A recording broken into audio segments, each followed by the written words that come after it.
Et si je vous disais que vous pouvez gagner correctement votre vie, ne pas être dépensier et vous retrouver systématiquement à découvert tous les mois?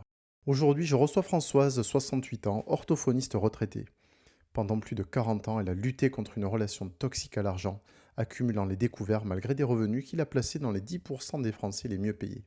Son histoire n'est pas celle d'une mauvaise gestionnaire, c'est celle d'une femme brillante, travailleuse, mère de 3 enfants qui n'avait simplement jamais appris les bases de la gestion budgétaire. Et surtout, qui portait sur ses épaules un poids psychologique invisible, la conviction qu'elle ne valait pas grand-chose.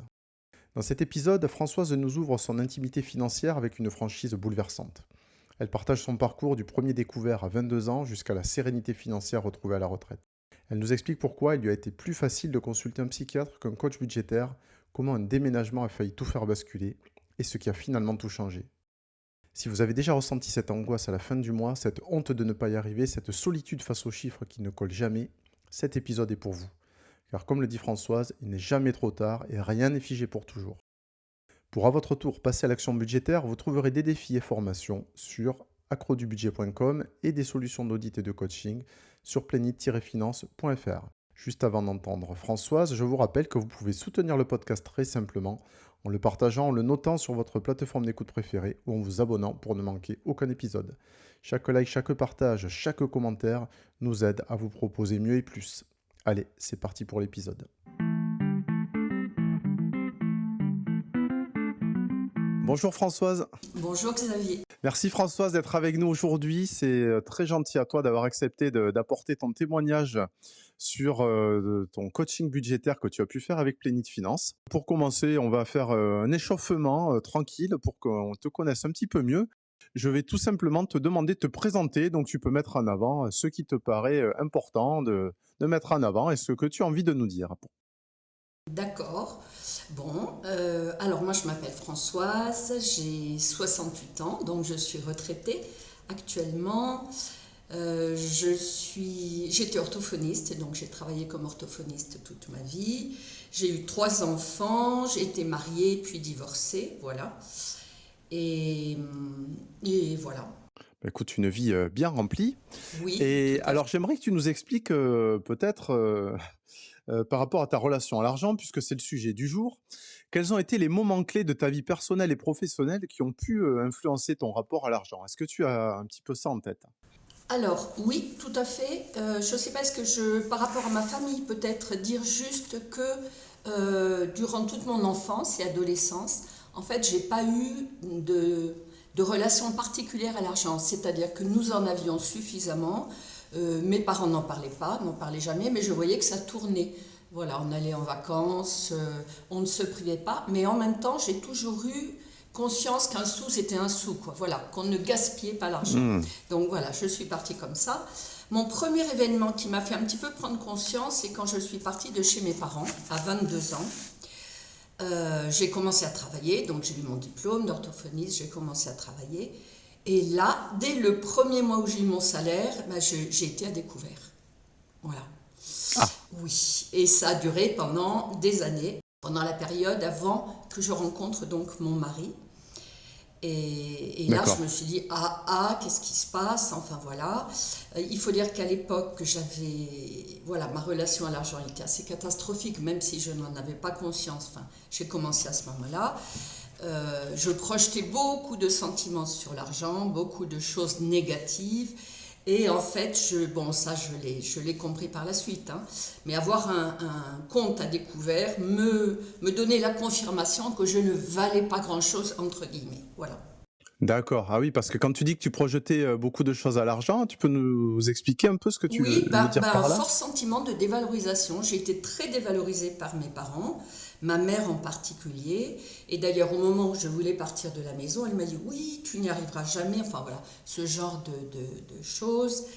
Et comme pour lui donner raison, entre guillemets, évidemment, au moment où j'ai commencé, évidemment, je ne m'en suis pas sortie. Voilà.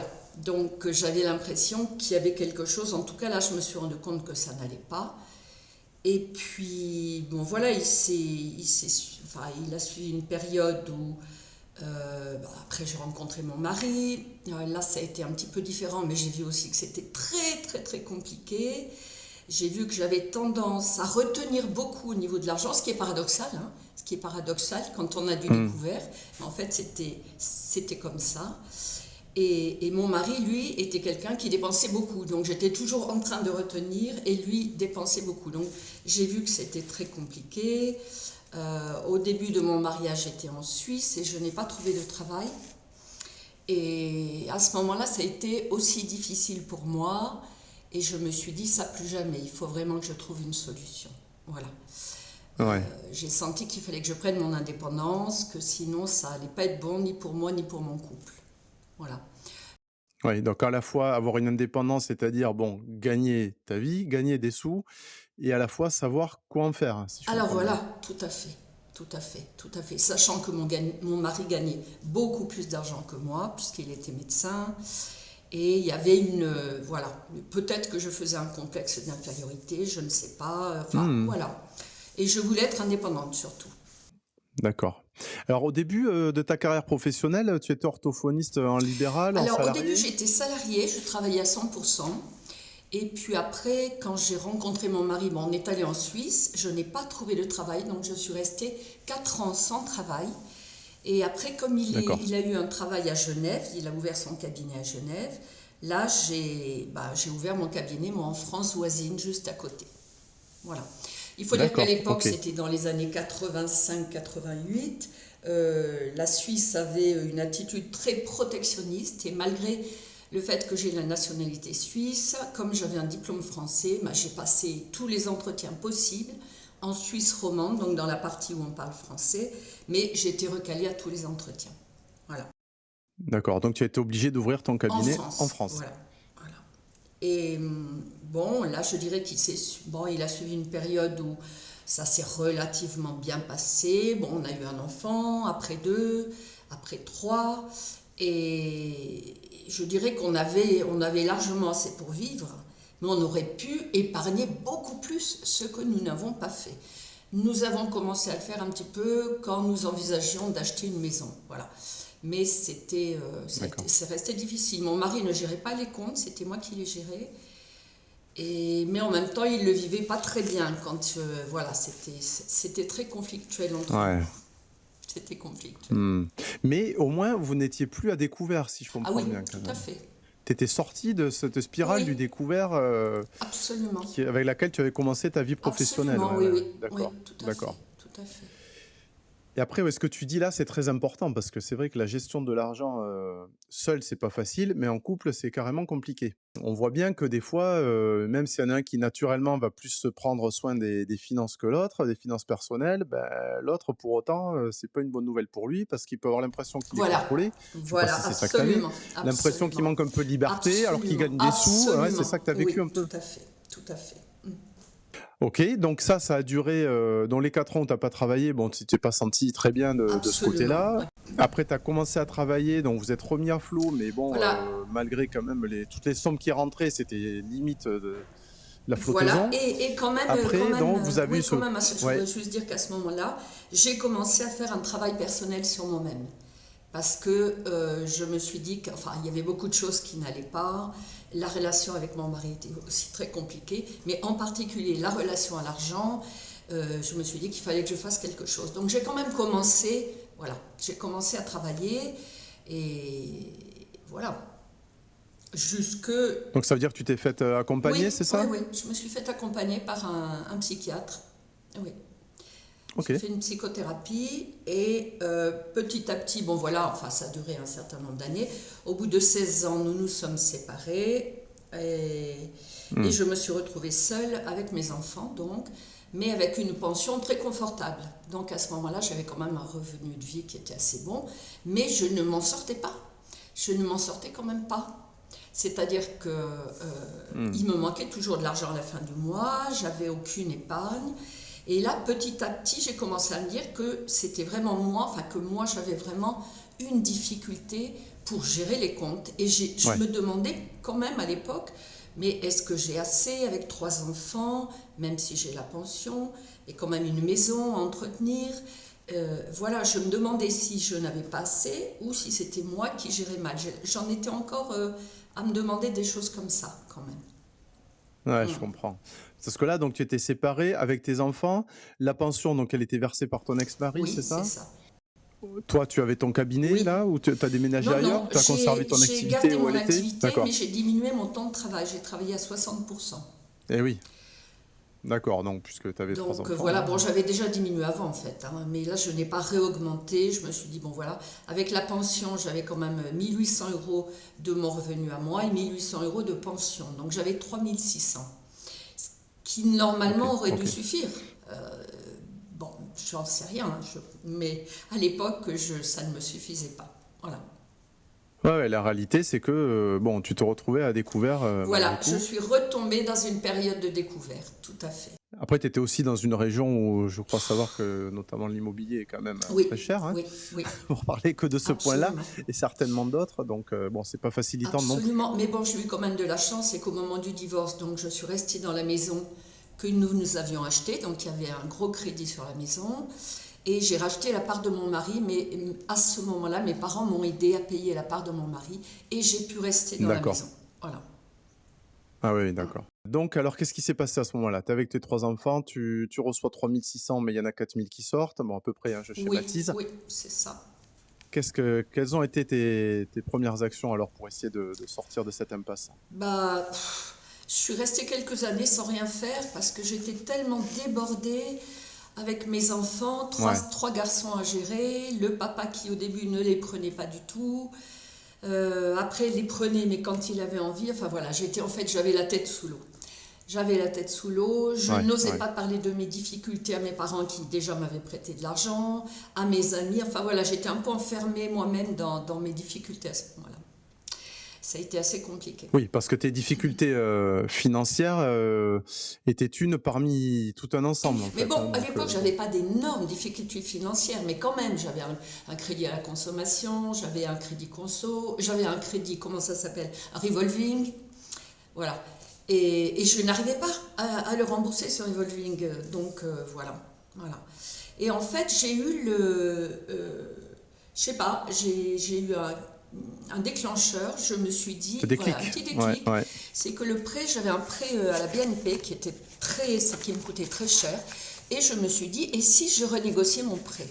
Donc déjà, je me suis dit Hmm. ça, et je suis allée à meilleurtaux.com, qui m'a mis en contact avec l'agence du Crédit Lyonnais, le LCL, donc actuellement, et là, effectivement, j'ai eu des conditions beaucoup plus intéressantes, et à partir de ce moment-là, ça commençait à aller beaucoup, beaucoup mieux. Voilà. D'abord parce que je me D'accord. suis autorisée à agir quelque chose aussi. Voilà. Voilà. Ça a été fondamental.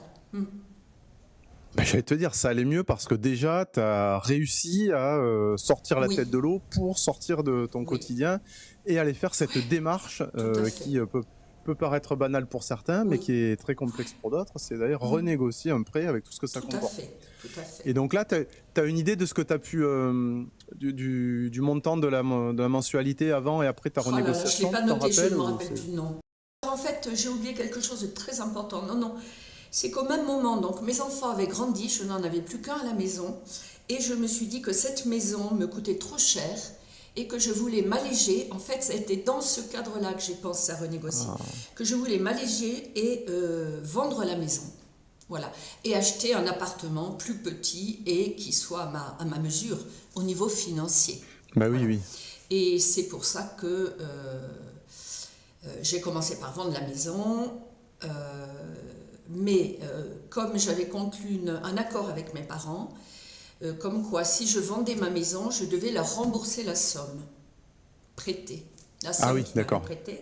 Donc j'ai vendu ma maison au bout d'un an et demi, mais une fois que j'avais prêté la somme et comme je devais me reloger en Haute-Savoie, eh bien je n'avais plus assez d'argent pour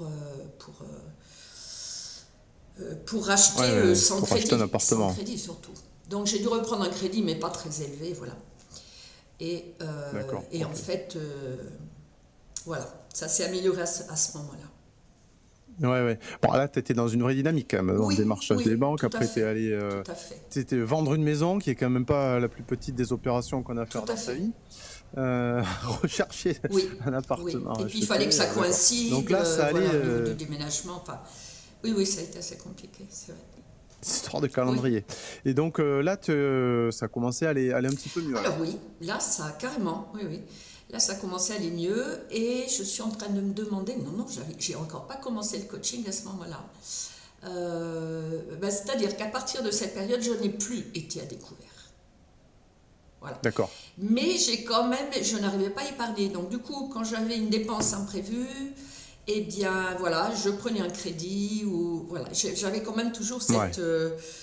ce travail-là qui n'avait pas été fait, je n'arrivais pas à m'en sortir. Et c'est pour ça qu'au bout quand même d'un certain nombre d'années, puisque j'ai regardé, c'était en 2018, donc 9 ans après avoir acheté cet appartement, une fois que j'avais plus Ouais. du tout d'enfants à la maison, où là, je me suis Ouais. dit quand même, il faut que je fasse quelque chose.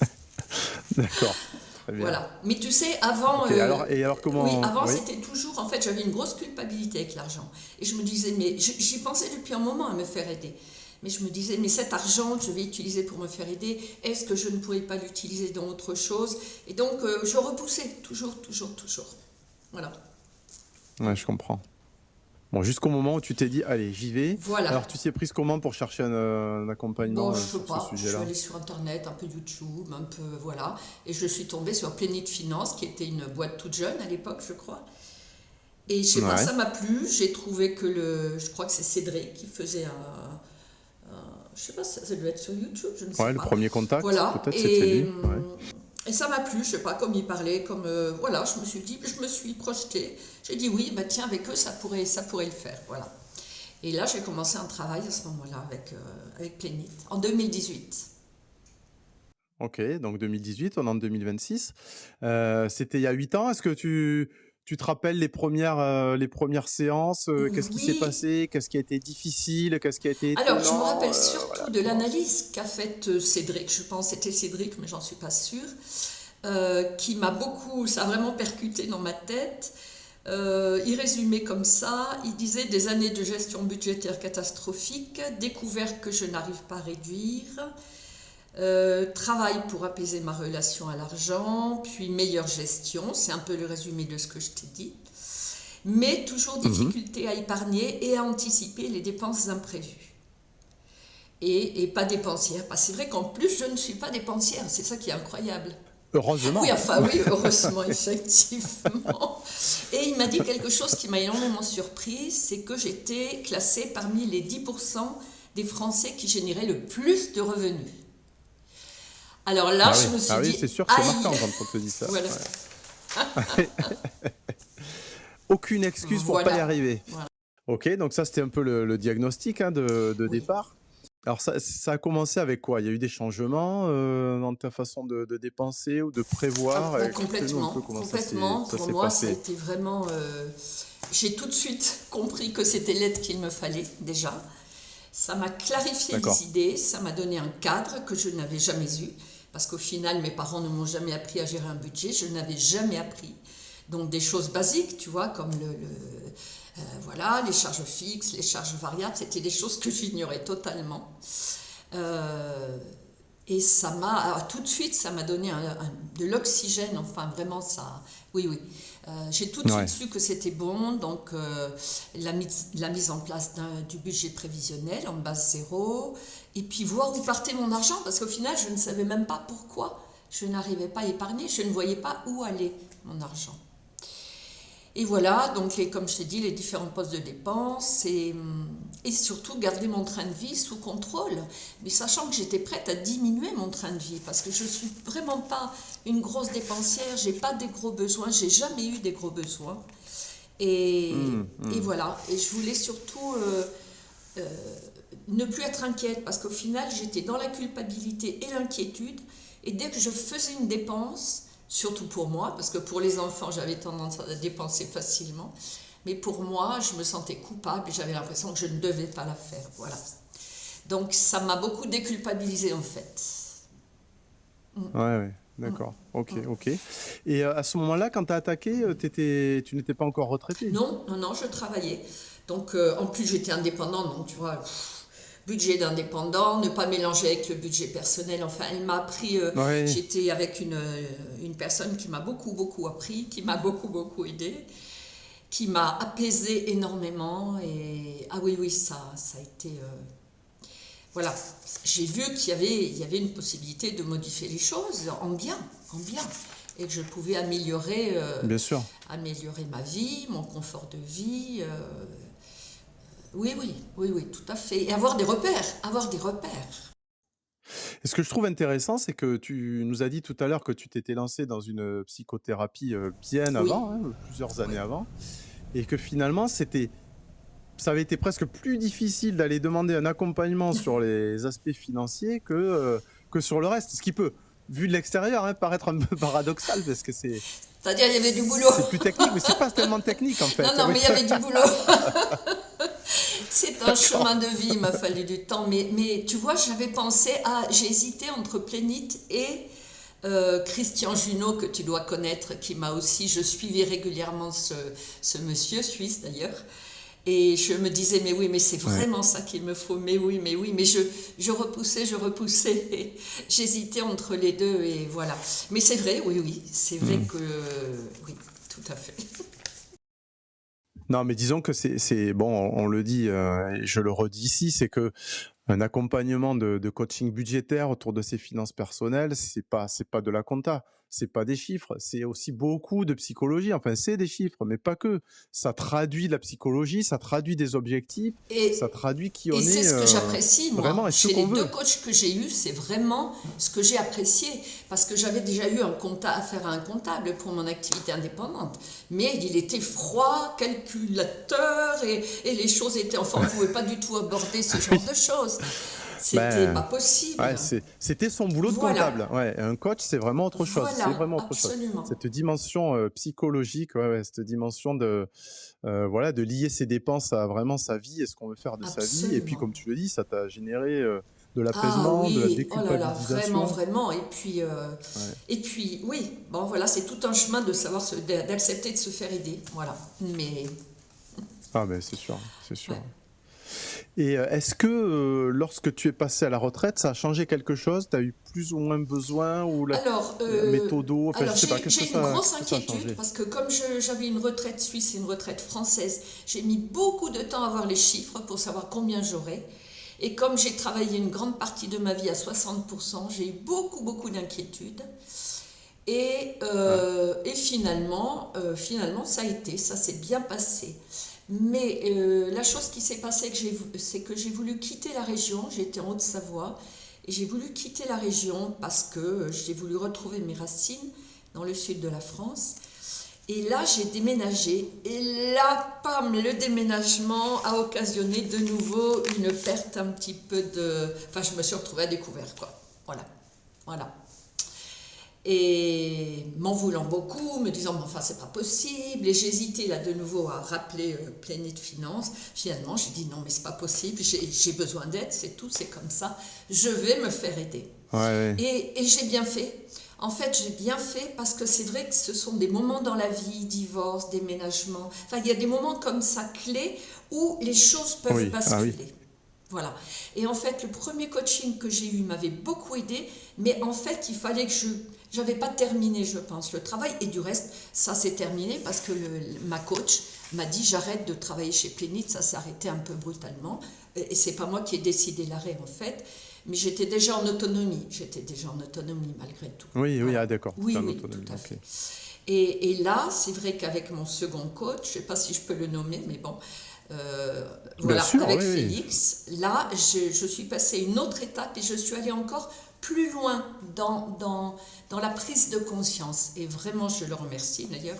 D'accord. Et parce que vraiment, là, maintenant, je suis passée au palier supérieur, clairement. Ce qui ne veut pas dire que je n'aurai plus jamais de problème, hein. Mais je sais que c'est une personne, ou en tout cas Plénite Finance, c'est une ressource pour moi. Voilà, même si j'ai arrêté, là, au jour d'aujourd'hui, je sais que si un jour, pour une raison ou une autre, j'ai un Oui, problème, oui, ce sera une ressource pour moi. Voilà, simplement pour peut-être juste je me comprends. remettre dans les rails. Voilà.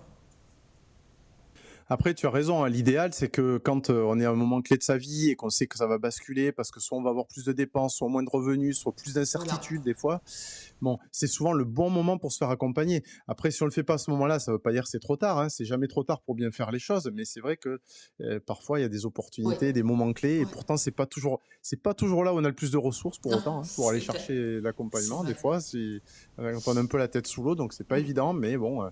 c'est quand même ces moments clés, on le voit, hein, avec les différents clients qui nous poussent à agir et c'est bien normal. Donc tu es descendu dans le sud de la Oui, France, tu t'es refait coacher par voilà. Félix.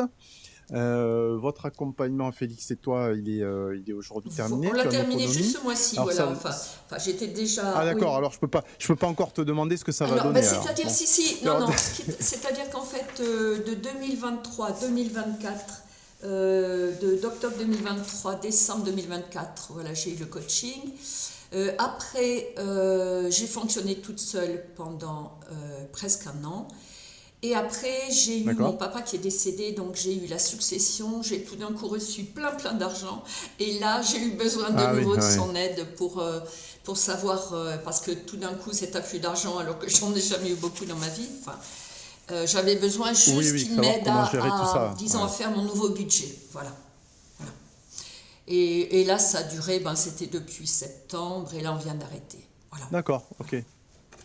Et la période pendant laquelle tu étais en autonomie, tu as continué à utiliser les outils Ah oui, du coaching ou complètement. tu as fait Ah différents... bah Oui, alors oui, maintenant c'est d'accord. vraiment Ah dans ok, mes ok. habitudes. J'utilise donc le logiciel, enfin l'application.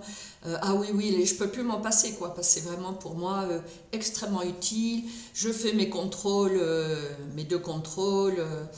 Donc ah oui oui oui, c'est essentiel. Oui, tout à fait, tout à fait. Ok, ok. Donc tout se passe comme s'il y avait Félix, sauf qu'il est plus là et que Voilà, tu es capable de, de te poser les bonnes voilà, questions exactement, toute seule en fait, hein. exactement. Ouais, c'est ça.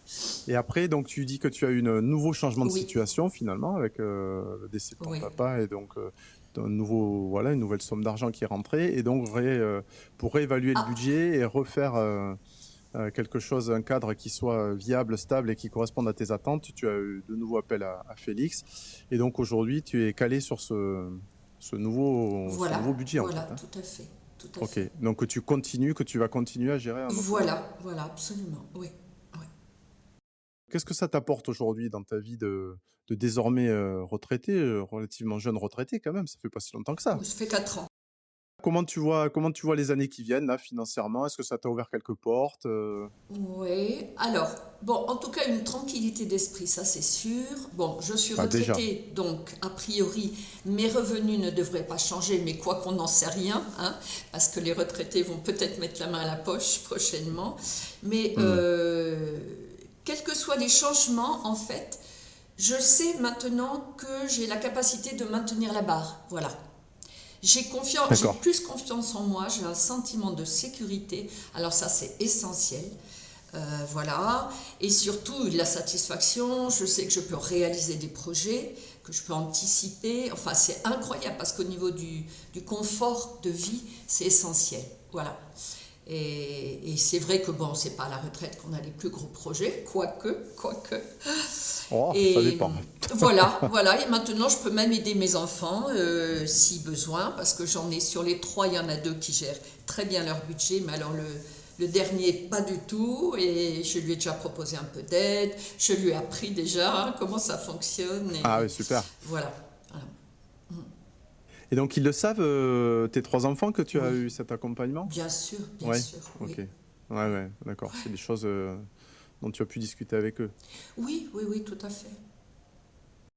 Et à ton entourage, à d'autres personnes, tu as pu échanger sur cet accompagnement, éventuellement des Et personnes qui pas étaient un peu en tellement, parce que difficulté ou non, pas tellement, c'est parce jamais facile, hein? non, c'est ça, c'est ça. Non, c'est pas facile et ouais, non, c'est vrai que non, non, non, c'est vrai que c'est pas facile. Ah, c'est clair. Mais tu le fais aujourd'hui en partageant avec nous, donc ça Oui, c'est voilà, super voilà, sympa tout à fait. et plein de personnes qui, même si elles ne te connaissent pas, pourront profiter de ton expérience et ça, Oui, c'est bah, vraiment j'espère, une oui, chance si que ça tu peut donnes à tout le aider. monde. Bah, bien sûr. Alors justement, quel conseil tu donnerais à nos auditeurs là, qui pourraient être dans une situation similaire à celle que tu as connue? Alors, moi je dirais que l'argent, je veux dire un peu ce que dit Christian Junot, mais j'en suis tellement convaincue, c'est que il faut enlever le pouvoir qu'on donne à l'argent, quoi. C'est-à-dire qu'on a une relation à l'argent qui fait qu'on lui projette des tas de choses dessus. Donc déjà, prendre du recul, si on n'y arrive pas seul, savoir demander de l'aide quand on en a besoin, savoir que rien n'est figé vraiment pour toujours, et surtout pas une situation financière, ça peut changer. Et voilà, mais vraiment il faut avoir le recul nécessaire pour, voilà, devant une situation, même si elle paraît inextricable. Voilà, je dirais ça, Ouais. bien s'informer. Moi, je regarde beaucoup de tutos aussi sur YouTube. Voilà, ça fait des petites piqûres de rappel. Il y a plein de gens qui donnent des conseils pour gérer les budgets. Voilà, ça c'est Ça, on a de la important. chance, hein, il y a énormément de contenu. Oui. Après, Après, il y a de bon, ils sont tout, parfois hein. contradictoires. Voilà, Ouais, voilà, il voilà. faut qu'on sache faire le tri. Voilà, moi honnêtement, j'ai Faire le commencé tri. à en utiliser, à suivre une ou deux personnes, mais depuis que j'ai fait le coaching, parce qu'avant c'était trop, voilà, ça ne m'apportait rien. Mais maintenant que c'est clair dans ma tête, je peux, voilà, je suis certaines personnes, ça, ou certaines choses qu'ils disent que je prends, d'autres non, enfin voilà, ça c'est pas mal. Et puis, Bien sûr, ouais.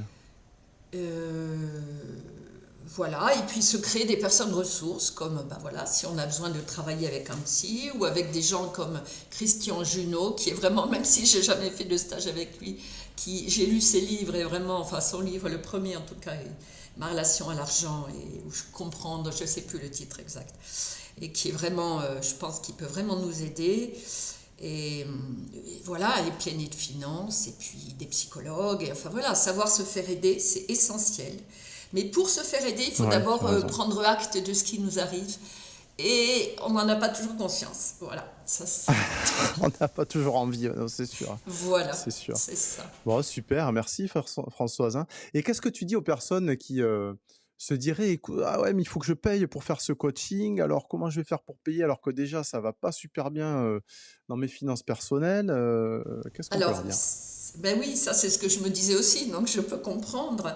Mais en fait, il faut savoir que l'argent qu'on paye pour avoir ce service, parce que c'est quand même un échange, et c'est là où l'argent a toute sa fonction, c'est comme un échange, c'est-à-dire que oui, on donne de l'argent, mais alors en contrepartie, combien vous allez gagner en épargnant ou en ne dépensant pas dans des intérêts avec des crédits ou des choses comme ça. Donc c'est vraiment... Eh ouais. n'hésitez pas, n'hésitez pas. Mm. Bon, super, hein. Merci beaucoup Françoise. C'était Et de voilà, un rien. témoignage que j'ai beaucoup apprécié de voir que tes efforts ont été récompensés. Et comme tu Oui, dis, c'est très important d'avoir toujours des personnes ressources, hein. Si j'ai une difficulté, oui, voilà, je suis pas c'est obligé de ça. rester seul. Je peux aller me faire aider, même ponctuellement, hein. Il faut pas que les gens croient qu'après on est engagé pour des siècles, hein. Non, ça peut Oui, être c'est pour ça. des semaines, des mois ou des années, mais c'est selon nos Mhm. besoins, selon nos besoins. Et on Oui. reste maître quand même de ce choix-là, et c'est très important. Mm. Je te souhaite une très belle fin de journée et puis au Merci à plaisir, toi Françoise. également. Au plaisir. Au revoir.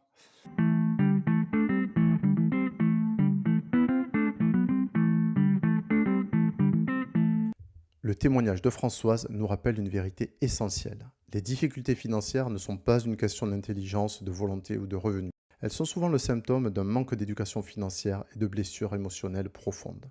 Ce qui m'a le plus touché dans son histoire, c'est sa vulnérabilité. Cette femme brillante, diplômée, qui a réussi sa carrière et élevé 3 enfants, a eu le courage de dire « Je ne sais pas, j'ai besoin d'aide ». Et cette simple reconnaissance a tout changé. Françoise nous a livré 3 leçons précieuses. Première leçon, l'argent n'est qu'un outil. Le pouvoir que nous lui donnons vient de nous. Désacraliser l'argent, c'est commencer à en reprendre le contrôle. Deuxième leçon, demander de l'aide n'est pas une faiblesse, c'est un acte de force et de lucidité. L'investissement dans un accompagnement se rentabilise rapidement, ne serait-ce que par les intérêts évités et l'épargne retrouvée. Troisième leçon, il n'est jamais trop tard, que vous ayez 25, 45 ou 65 ans, votre situation financière n'est pas figée.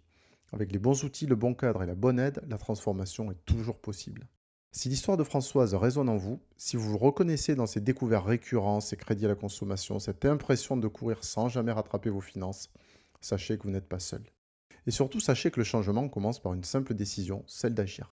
La question n'est pas de savoir si vous pouvez changer, mais quand vous déciderez de le faire. Je remercie infiniment Françoise pour son courage et sa générosité. En partageant son histoire, elle tend la main à des milliers de personnes qui vivent dans le silence de ce qu'elle a vécu. Si cet épisode vous a touché, partagez-le avec une personne qui pourra en avoir besoin. Parfois, un témoignage comme celui-ci peut être le déclic qui manquait. Prenez soin de vous et surtout prenez soin de vos finances. Elles méritent votre attention, pas votre angoisse. Je vous rappelle que vous pouvez réserver un entretien gratuit et sans engagement avec un expert budgétaire sur plenit-finance.fr. Vous trouverez également des ressources très utiles et pratiques sur accrodubudget.com. A très bientôt pour de nouvelles aventures financières.